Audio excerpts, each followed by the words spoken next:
അങ്ങനെ എത്തി എത്തി എത്തി ഇപ്പൊ എന്തൊക്കെ പ്രിന്റിംഗ് ആണ് നിങ്ങൾ ചെയ്യുന്നത്? എനിക്ക് ഓഫ്സെറ്റ് ഉണ്ട്. ഓഫ്സെറ്റ് 2 മെഷീൻ 4 കളറൊക്കെ അടിക്കുന്നു. ഓഫ്സെറ്റ് ഉണ്ട്. കഴിഞ്ഞ് സ്ക്രീൻ പ്രിന്റിംഗ് ഉണ്ട്. പിന്നെ സ്വന്തമായിട്ട് ചെറിയ സ്ഥലവും നമ്മുടെ സ്വന്തമാണ്. കമ്പനിയുടെ സ്ഥലം സ്വന്തമാണ്. ഡിജിറ്റലിന്റെ അത്ര വലിയ ഇതൊന്നും ആയിട്ടില്ല നമുക്ക്. സ്ക്രീൻ പ്രിന്റിംഗ്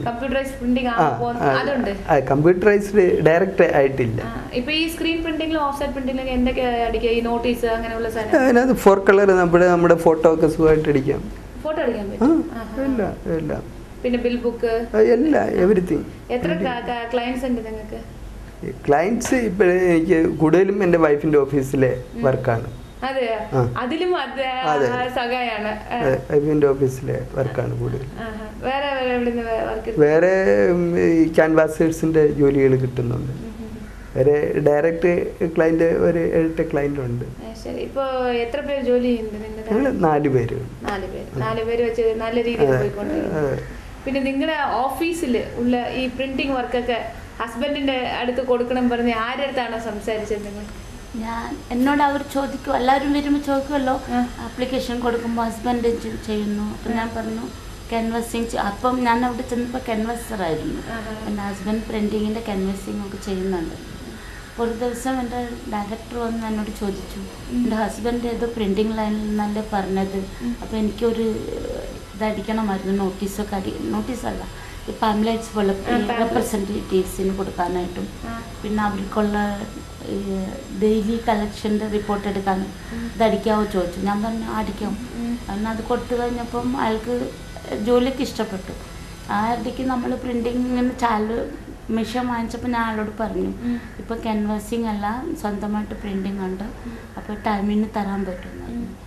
ഓക്കെ പറഞ്ഞപ്പോൾ അയാൾ അവിടെ എല്ലാ ഡിപ്പാർട്ട്മെൻറ്റിലും അയാൾ വിളിച്ചിട്ട് പറഞ്ഞു പ്രിൻറ്റിങ്ങിൻ്റെ അതുണ്ടെങ്കിൽ മാനേജർ ഹസ്ബൻഡിന് കൊടുക്കണം എന്ന് പറഞ്ഞു. അപ്പം അങ്ങനെ അവരെല്ലാവരും അത് പിന്നെ എൻ്റെ അവിടുത്തെ എല്ലാവരോടുള്ള പെരുമാറ്റം ഇതുകൊണ്ട് ആരും അത് ഇതുവരെ ഇന്ന് വരെ ആയിട്ടും അത് തെറ്റിച്ചിട്ടില്ല. അത് തന്നെ ആരായാലും ടോപ്പ് ടു ബോട്ടം പിയൂൺ തുടങ്ങി സീനിയർ പോസ്റ്റിലിരിക്കുന്ന ആളായാലും വേറെ ആർക്കുമായിട്ട് ചിന്തിക്കുന്നില്ല അവരത്. അതെ, ഓൺലി കാർട്ടൂൺസും ഇതൊക്കെ വലിയ ഇതിൽ വരുന്നത് നമുക്ക് പറ്റില്ല. കാരണം അതിൻ്റെ പേയ്മെൻറ്റും അല്ല അതിൻ്റെ റൊട്ടേഷൻ എനിക്കറിയാം. അതുകൊണ്ട് അത് മാത്രം വെളിയിൽ പോകുള്ളൂ. ബാക്കി ഞങ്ങൾക്ക് ചെയ്യുന്ന ജോലി ആരെയും അവർ വന്നാലും അക്സെപ്റ്റ് ചെയ്യില്ല. അവർ പറയും അല്ലേ എൻ്റെ സ്റ്റാഫിൻ്റെ ഹസ്ബൻഡാണ് ചെയ്യുന്നത്, അങ്ങനെ എല്ലാവരും പറയുമോ. അവിടുന്ന് വരുന്ന ബൾക്ക് ഓർഡറാണോ? ഓഫീസിൽ നിന്ന്. അപ്പോൾ ഒരു നല്ലൊരു സഖിയാണ്, ബിസിനസ്സിലും സപ്പോർട്ട് ചെയ്ത് ജീവിതത്തിലും സപ്പോർട്ട് ചെയ്യുന്ന ഒരു നല്ല ഒരു മനുഷ്യ സ്ത്രീ എന്ന് പറയാം അല്ലേ. അതെപ്പോഴും നമ്മള് മുൻജന്മ സുഹൃത്തം എന്ന് പറഞ്ഞാൽ പറ്റും. തീർച്ചയായിട്ടും. അപ്പൊ ഈ ബന്ധത്തിലോട് എത്ര കുട്ടികളുണ്ട്? ഒരു മകൻ. ഓക്കെ, മകൻ എത്ര പ്രായം? 25 കഴിഞ്ഞു. 25 കഴിഞ്ഞു. എന്റെ അമ്മ, അച്ഛനും അമ്മയും ഇനി വയസ്സായിട്ടില്ല, മകന് 25 വയസ്സായി. എന്താ ചെയ്യുന്നത്? Working as well as study. I C. എന്താ വർക്ക് ചെയ്യുന്നത്? MBA വർക്ക് ചെയ്യുന്നത് അവൻ കോൾ സെന്ററിലാണ് 3G. പിന്നെ MBA ചെയ്യുന്നുണ്ട്. BMS കംപ്ലീറ്റ് ചെയ്തു. MBA 2 സെമിസ്റ്റർ കംപ്ലീറ്റ് ചെയ്തു. Very good. ഇപ്പോ മകൻ സ്വന്തമായിട്ട് കാലിൽ നിൽക്കാൻ തുടങ്ങി. അവന്റെ ശമ്പളത്തിന്റെ ഇത് വെച്ചാണ് ഞങ്ങള് ഈ വീടെടുത്തത്. അപ്പൊ അങ്ങനെ മകൻ ഇപ്പൊ MBA പഠിച്ചുകൊണ്ടിരിക്കുകയാണ്. അപ്പൊ അന്ന് മകൻ എടുത്ത ഡെസിഷൻ നല്ല ഡെസിഷൻ ആയിരുന്നു. റൈറ്റ് ഡെസിഷൻ ആണ്. എനിക്ക് എപ്പോഴും അഭിമാനമുള്ള കാര്യം. തീർച്ചയായിട്ടും. എന്ത് കാര്യം എടുക്കുമ്പോഴും ചിന്തിക്കും. ഞങ്ങൾ എടുക്കുമ്പോഴും ഞങ്ങളോട് പറയും, മമ്മി ആദ്യം നമ്മളൊരു ഡിസിഷൻ എടുത്താൽ അത് 2-3 ദിവസം മനസ്സിലിട്ട് ഗോ ത്രൂ ചെയ്യണം എന്ന് പറയും. ഉടനെ ഒരു തീരുമാനം എടുത്ത് അതിനെ എപ്പോഴും പപ്പനോട് വഴക്കിടും.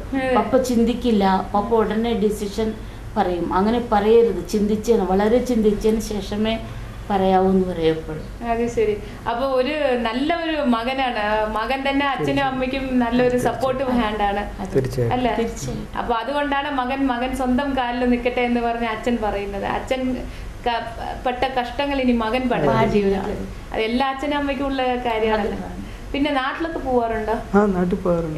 എത്ര ഇടയ്ക്കിടയ്ക്ക് പോവാറുണ്ടോ? ഞങ്ങളിപ്പോഴേ ലാസ്റ്റ് 2 വർഷത്തിന് മുന്നേ. ഇല്ല, കഴിഞ്ഞ വർഷം ഞാൻ തന്നെ കുറെ പ്രാവശ്യം പോണ്ടി വന്നു. എൻ്റെ ഒരു സിസ്റ്റർ സുഖമില്ലാത്തതുകൊണ്ട് ഒരു പ്രാവശ്യം ഞാനും മകനും കൂടെ പോയി. പിന്നെ എവറി 2 months എനിക്ക് പോകേണ്ട ആവശ്യമുണ്ടായിരുന്നു.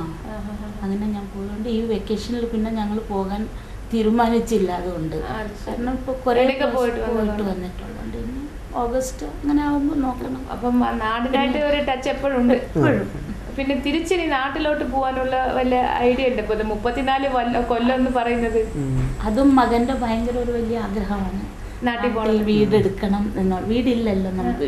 ചേട്ടൻ്റെ അടുത്ത് കുറച്ച് സ്ഥലമുണ്ട്, പക്ഷെ അവിടെ വീട് വെച്ച് താമസിക്കുക എന്ന് പറഞ്ഞാൽ അത്രയൊന്നും സൗകര്യമൊന്നും ഇല്ലാത്ത, ട്രാൻസ്പോർട്ടേഷനൊക്കെ ഭയങ്കര ബുദ്ധിമുട്ടാണ്.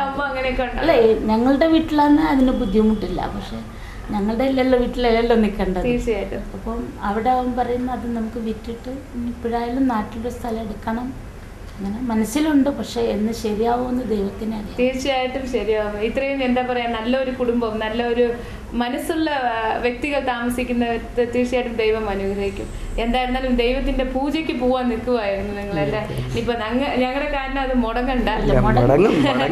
എന്തായാലും ഇത്രയും നേരം നമ്മുടെ പ്രേക്ഷകരൊപ്പം ഷെയർ ചെയ്തതിന്, സാറിൻ്റെ ബിസിനസ് ആയാലും പേഴ്സണൽ ജീവിതമായാലും ഷെയർ ചെയ്യുന്നതിന് വളരെ നന്ദി. തീർച്ചയായിട്ടും മകനെയും കൂടി കണ്ടിട്ടുണ്ടെങ്കിൽ വളരെ സന്തോഷമാവുമായിരുന്നു. ഒരു ഫ്രണ്ടിന്റെ ബർത്ത്ഡേ ആണ്, അപ്പോൾ അതിൽ സെലിബ്രേഷന് വേണ്ടി പോയിരിക്കുകയാണ്. എന്തായാലും മകൻ്റെ അടുത്തും കൂടി ഞങ്ങളുടെ എല്ലാ വിഷസും കൂടി പറയാം. സോ വ്യൂവേഴ്സ്, ഇന്നത്തെ എപ്പിസോഡ് തീർച്ചയായിട്ടും വളരെ ഇൻട്രസ്റ്റിംഗ് ആയിട്ടുണ്ടാവുമെന്ന് വിചാരിക്കുന്നു.